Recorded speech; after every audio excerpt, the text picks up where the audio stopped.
میں مثال دیا کرتا ہوں ایک بہت سادہ پنجاب کے دیہات کی. تو بڑا چودھری ہے اور کوئی غریب کسان ہے. اس غریب کسان کی کہ جانوروں کو ہر وقت اندیشہ ہوگا چوری کا.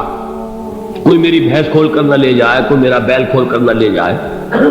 لیکن جس کے بارے میں یہ سب کو معلوم ہو کہ وہ جو بڑا چودھری ہے وہ اس کا دوست ہے, اس کی بچیا کو کوئی خوف ہوگا, اس کی بھینس پر کوئی ہاتھ ڈالے گا, اسے کوئی اندیشہ ہوگا نہیں.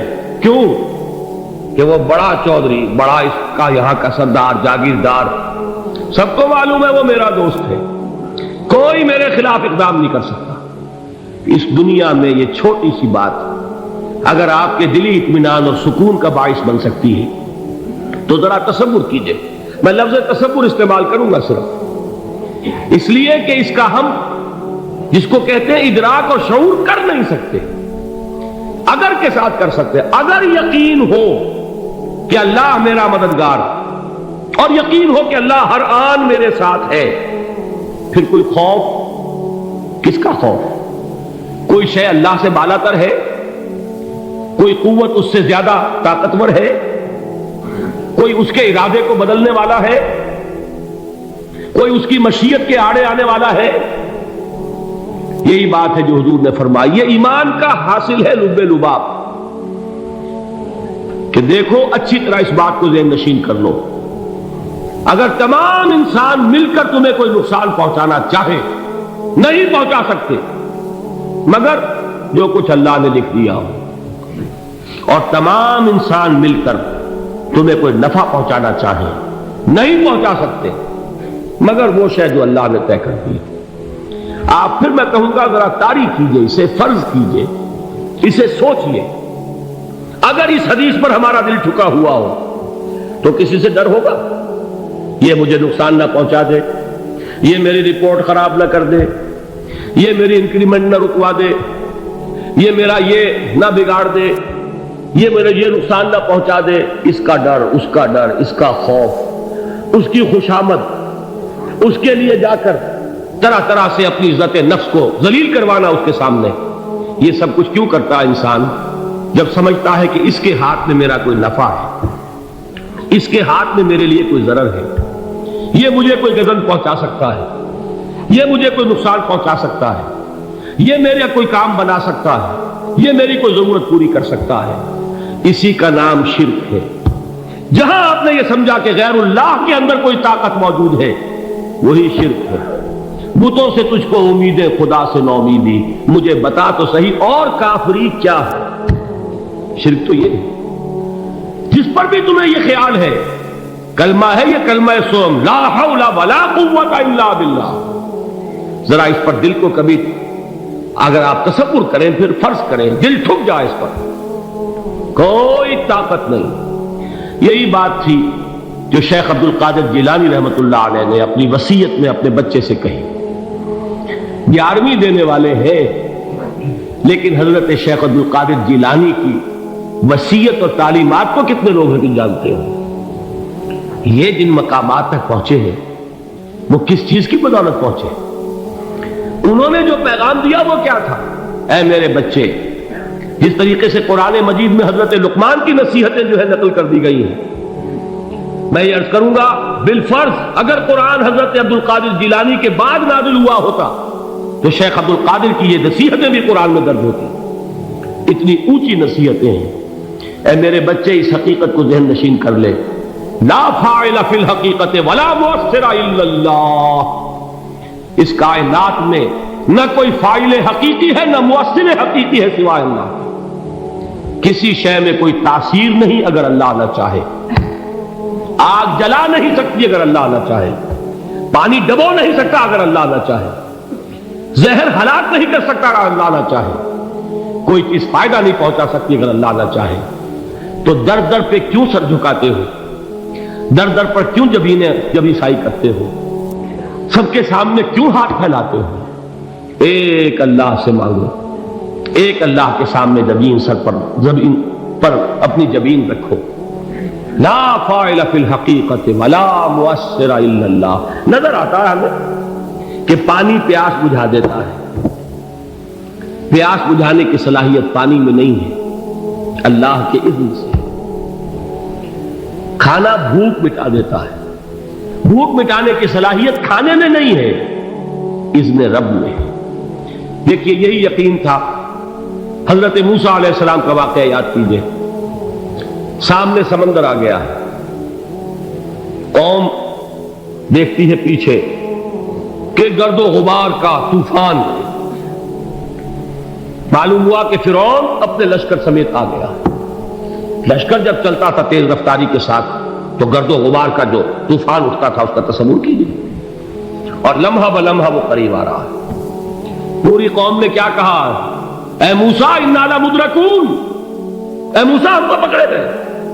قرآن مجید میں تو یہاں وہ باتیں نہیں لکھی ہیں، لیکن تورات میں یہ درج ہے کہ بنی اسرائیل جھگڑنے لگے، دست و گریبان ہو گئے موسیٰ کے ساتھ. موسیٰ نے یہاں مروایا لا کر، اس سے تو ہم ہی بہتر تھے. وہاں کھانے کو ملتا تھا، زندگی تو تھی، بیگار ہم کر رہے تھے، موت تو نہیں تھی. اب جو کچھ ہوگا اس کا تصور کرو، جس طریقے سے ہمارے ٹکڑے اڑائے جائیں گے. تو لڑ رہے ہیں حضرت موسیٰ علیہ السلام سے. یہ تورات کی تفصیل ہے. قرآن میں صرف اتنا آیا ہے، پریشان ہو کر انہوں نے کہا انا لمدرکون، موسیٰ ہم کو پکڑے گئے. اس وقت موسیٰ کا جواب کیا ہے؟ کلا ان معی ربی سیہدین، نہیں، میرے ساتھ میرا رب ہے، وہ راستہ دے گا. بتائیے کہاں راستہ نظر آ رہا ہے؟ یہ ہے ایمان بالغیب. راستہ نظر نہ آئے تب اللہ پر یقین ایمان ہے. جیب میں پیسے ہوں اور تب دل کو اطمینان ہے تو ایمان کس پر ہوا؟ پیسے پر، اللہ پر نہیں.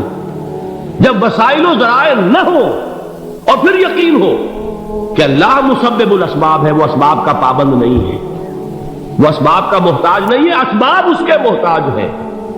اگر یہ یقین ہے تو اللہ پر ایمان ہے. یہ نہیں ہے تو تمہارا ایمان اسباب پر ہے، وسائل پر ہے، ذرائع پر ہے، مادیات پر ہے، اللہ پر نہیں. اس وقت کہاں راستہ تھا؟ کوئی راستہ تھا؟ سمندر ہے اور ادھر سے لشکر آ گیا ہے. کلا ان معی ربی سیہدین. اب دیکھیے ایمان کہہ دینا آسان ہے، ہوا معکم اینما کنتم، جہاں کہیں بھی تم ہوتے ہو اللہ تمہارے ساتھ ہوتا ہے. لیکن اس کا یقین قائم ہو جائے تو زمین و آسمان کا فرق واقع ہو جائے. یہی بات ہوئی حضور کے ساتھ. غار ہے، چھپے ہوئے ہیں محمد رسول اللہ اور آپ کے وہ یار غار ابو بکر صدیق رضی اللہ تعالی عنہ. اقبال نے حضرت ابو بکر کی شان میں چند اشعار کہیں صرف، لیکن واقعہ یہ ہے کہ بھاری بھاری نظموں پر اور قصیدوں پر بھاری، طویل ترین نظمیں اور قصیدے ہوں ان پر بھاری. ہمتیں ابو بکر کی ہمت جو ہے، کشت ملت را جو ابر، جیسے بارش سے کھیتی اپجتی ہے، ابو بکر کی ہمت اور عظیمت اس امت کو اسی طرح سینچنے والی ہے. ثانیے اسلام و غار و بدر و قبر، وہ دوسرے تھے اسلام میں، دوسرے. پہلے کون تھے؟ انا اول المومنین، حضور فرماتے ہیں سب سے پہلا ایمان لانے والا میں. دوسرے ابو بکر. ویسے ہمارے ہاں یہ چلتا ہے اختلاف، حضرت علی پہلے ہیں کہ حضرت ابو بکر پہلے ہیں، لیکن اس میں بڑی خوبصورت تطبیق قائم کی ہے علماء نے اور بہت صحیح ہے. چار کے بارے میں فیصلہ ہی مت کرو کہ کون پہلے. ان کی ایک عجیب تقسیم کر دی ہے. آزاد مردوں میں، بالغ مردوں میں سب سے پہلے ابو بکر، بچوں میں سب سے پہلے علی، خواتین میں سب سے پہلے خدیجہ، اور غلاموں میں سب سے پہلے زید بن حارثہ. بڑی پیاری تقسیم ہے. یہ چاروں ہی پہلے ہیں، ہر ایک کے لیے اولیت ہے. اور واقعہ یہ ہے کہ اگر زمانی اعتبار سے تعین ہوگا تو پہلے خدیجۃ الکبریٰ آئیں گی رضی اللہ تعالی عنہ. کسی اور سے بات کرنے کی نوبت بعد میں آ سکتی ہے، پہلے تو اہلیہ محترمہ سے بات ہوئی. آتے ہی پہلی وحی ہوئی ہے، ابھی تبلیغ کا حکم نہیں تھا. کس کو بتایا واقعہ؟ ابھی اپنی نبوت کی تبلیغ کا تو حکم ہی نہیں آیا. واقعہ کس کا ہے؟ وہ خدیجہ کا ہے. جب کہا ہے کہ خشیت علی نفسی، مجھے اپنی جان کا اندیشہ ہے، تو کیا جواب دیا خدیجہ نے رضی اللہ تعالی عنہا؟ وہ صدیقۃ الکبریٰ ہے. صدیقات جو ہے خواتین، ان میں چوٹی پر خدیجہ الکبریٰ ہے رضی اللہ تعالی عنہا. اور صدیق جو مرد ہیں ان میں صدیق اکبر ہے ابو بکر صدیق رضی اللہ تعالی عنہ. لیکن صدیقات میں چوٹی پر. جب حضور نے فرمایا خشیت علی نفسی، کیا فرمایا؟ کیا عرض کیا؟ کیسے تسلی دی؟ نہیں، اللہ آپ کو ضائع نہیں کرے گا. آپ غریبوں کے ہمدرد ہیں، آپ مساکین کے تکالیف رفع کرنے والے ہیں، آپ بیواؤں کی سرپرستی کرتے ہیں، آپ مسافروں کی خدمت کرتے ہیں. اللہ آپ کو ضائع نہیں کرے گا. یہ یقین ہے اس خاتون کے اندر. خیر وہ ایک علیحدہ بات ہو جائے گی. میرے دل پر حضرت خدیجہ رضی اللہ تعالیٰ عنہ کی شخصیت کا بڑا گہرا نقش ہے، جو وہ کوئی اور ہی وقت اور موقع ہوا تو بیان ہوگا. بہرحال اقبال نے ایک مصرے میں جو 4 اولیتیں جمع کر دی ہیں: ہمت او کشت امت را چو ابر، ثانی اسلام و غار و بدر و قبر. اسلام میں حضور کے بعد پہلے کون؟ ابو بکر. غار میں حضور کے ساتھ کون؟ ابو بکر. بدر کی رات اللہ کا رسول سر بسجود، وہ گھاس پھوس کی جو جھوپڑی بنائی گئی تھی، اور وہاں تلوار ننگی لے کر پہرا دینے والا کون؟ ابو بکر. اور اس حجرہ عائشہ میں محمد کے بعد سب سے پہلے دفن ہونے والا کون؟ ابو بکر رضی اللہ تعالی عنہ صلی اللہ علیہ وسلم. وہ جو معاملہ میں سنا رہا تھا غار ثور کا، حضرت ابو بکر بھی حضور کے خیال سے لرز گئے ہیں. آپ کو یاد ہوگا کہ جا کر پہلے تمام جتنے سوراخ تھے انہیں بند کیا. ایک سوراخ رہ گیا تھا جس کو بند کرنے کے لیے کوئی کپڑا نہیں تھا. وہاں اپنی ایڑی رکھی ہے. تب کہا ہے حضور سے تشریف لائیے، اور اپنے زانو پر حضور کو لٹایا ہے. اور وہاں کسی موذی جانور نے کاٹا ہے. حضور کی آنکھ لگ گئی تھی. اس وقت اس بل کے اندر جو بھی بچھو ہے کیا ہے واللہ عالم، اس نے کاٹا ہے. اس کی تکلیف کی وجہ سے ابو بکر کی آنکھوں سے آنسو ٹپک گئے. حضور کے چہرے مبارک پر پڑے ہیں تو حضور جاگے ہیں معاملہ کیا ہے. ایڑی نہیں ہٹائی وہاں سے، مبادا وہ جانور وہاں سے نکل کر محمد الرسول اللہ کو کوئی گردن پہنچا دے. ابو بکر کی ایڑی ہے، جس طرح چاہے کھا لے، ختم کر دے، جان نکل جائے تب کوئی آنچ آئے محمد پر تو آئے، لیکن جیتے جی نہیں. وہ ہے ابو بکر.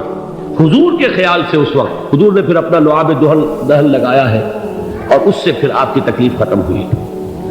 جیسے خیبر میں حضرت علی کی آنکھ دکھ رہی تھی، اس کو جو شفا حاصل ہوئی ہے وہ بھی حضور کے لعاب دہن سے ہوئی. تو بہرحال اس وقت انہوں نے کہا ہے کہ اے نبی یا رسول اللہ، اگر اس وقت ان میں سے کسی نے غیر ارادی طور پر بھی اپنے قدموں کی طرف جھانک لیا تو پکڑے جائیں.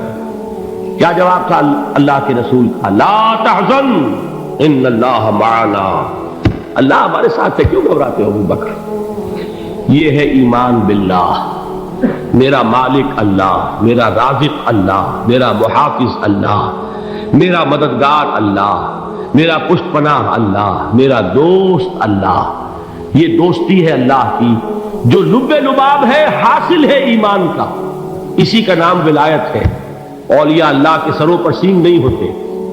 جس کے دل میں ایمان راسخ ہو چکا ہو وہی اللہ کا ولی ہے. جسے اللہ پر یقین ہو چکا ہے وہی اللہ کا ولی ہے. جسے یقین ہے اللہ میرے ساتھ ہے، میرا مددگار، میرا پشت پناہ، میرا ساتھی، میرا دوست، میرا محبوب، میرا محب. اللہ اہل ایمان سے محبت کرتا ہے. واللہ یحب الصادقین. ان اللہ یحب الذین یقاتلون فی سبیلہ صفا کانہم بنیان مرصوص. اللہ محبت کرنے والا، اہل ایمان محبوب، اور اہل ایمان محبت کرنے والے اللہ محبوب. والذین آمنوا اشد حبا للہ. آپ تصور کیجئے جسے یہ رشتہ ایمان یا رشتہ ولایت حاصل ہو جائے، الا ان اولیاء اللہ لا خوف علیہم ولا هم یحزنون. آگاہ ہو جاؤ، اللہ کے دوستوں کے لیے نہ کوئی خوف ہے نہ کوئی حزن ہے.